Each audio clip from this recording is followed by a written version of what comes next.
চলুন আমি আপনাদেরকে একটা ভেঙে দেখাই। মাশাআল্লাহ, খুব সুন্দর হয়েছে। এইভাবে বাচ্চাদেরকে বানিয়ে দিলে বাচ্চারা কিন্তু খুব ভালো খাবে এগুলো। তো চলুন বানানো দেখাই। আসসালামু আলাইকুম। আমি একটা কড়াই বসিয়ে দিয়েছি, কড়াইতে নারকেল কুচি দিয়ে দিয়েছি, এতে জল দিয়ে দেব 1 বাটি। এখানে আমি খেজুরের গুড় দিয়ে দিয়েছি। এবার এটাকে খুব ভালো করে আমি মিক্স করে নেব। এখানে আমি লবণ দিয়ে দিয়েছি আর দিয়ে দিচ্ছি 2টো তেজপাতা। এবার এগুলো খুব ভালো করে মিক্স করে নেব। আপনার এখানে গুড়ের বদলে চিনিও নিতে পারেন। এলাচ গুঁড়ো দিয়ে দিয়েছি। ওপর দিয়ে আমি চালের গুঁড়ো দিয়ে দেব 2 চামচ মতো। রেখে অল্প অল্প করে নাড়তে হবে। দেখুন এটা আমার হয়ে গেছে, আমি নামিয়ে নিয়েছি। এখানে আমি একটা কড়াই বসিয়ে দিয়েছি, কড়াইতে আমি জল দিয়ে দেব।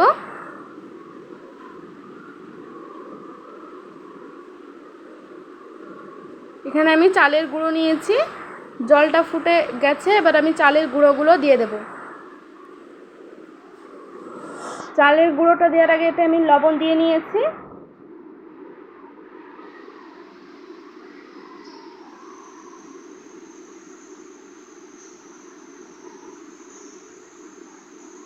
এবার এটাকে আমি নামিয়ে নেব।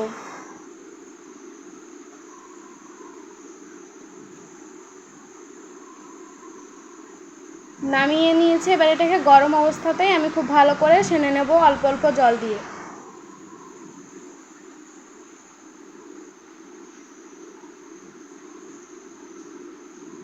দেখুন বন্ধুরা, এটা আমার সেনে নেওয়া হয়ে গেছে। এবার আমি এখান থেকে ছোট ছোট করে লেচি কেটে নেব।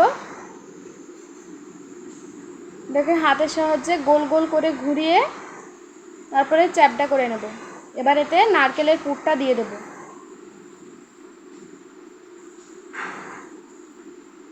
নারকেলের পুরটা অল্প অল্প করে দিতে হবে, বেশি দেওয়া যাবে না।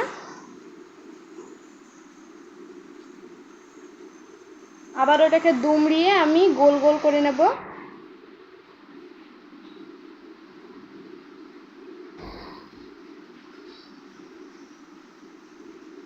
এবার আমি এটাকে রসুনের মতো শেপ দিয়ে নেব।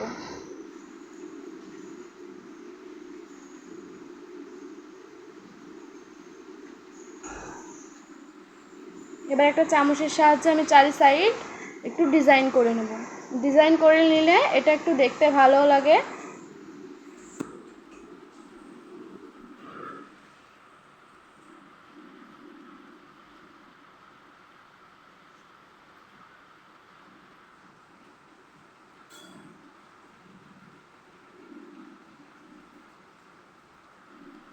দেখুন তৈরি হয়ে গেছে রসুন পিঠা।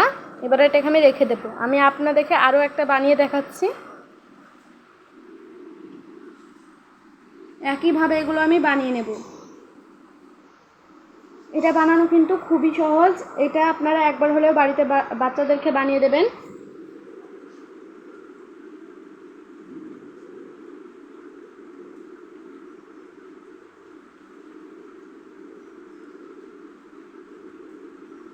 এভাবে সমস্ত পিঠাগুলো তৈরি করে নেব। দেখুন সমস্ত রসুন পিঠাগুলো আমাদের তৈরি হয়ে গেছে। এবার এগুলোকে ভাপ দিয়ে নেব।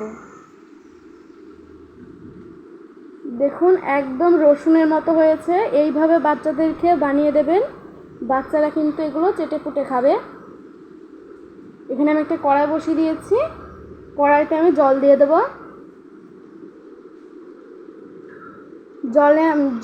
জলটা গরম হয়ে গেছে। এবার এখানে আমি একটা ফুটো ফুটো থাল দিয়ে দিয়েছি। এবার আমি রসুন পিঠাগুলো দিয়ে দেবো উপর দিয়ে।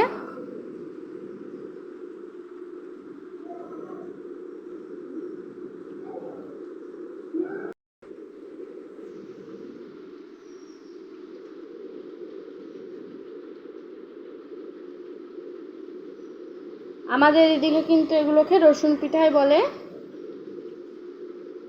এবার এটাকে ঢাকা দিয়ে রেখে দেব 5 মিনিটের জন্য।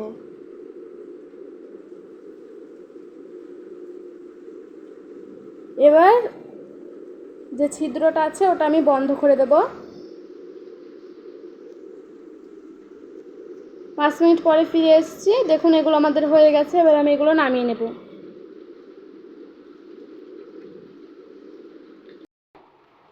এবার রসুন পিঠাগুলো আমি নামিয়ে নেব।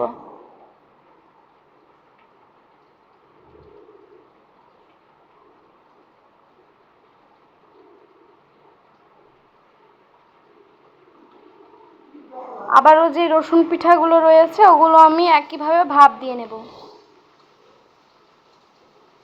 দেখুন সমস্ত রসুন পিঠাগুলো আমাদের তৈরি হয়ে গেছে। ভিডিওটা আমি এখানেই শেষ করছি। আল্লাহ হাফেজ।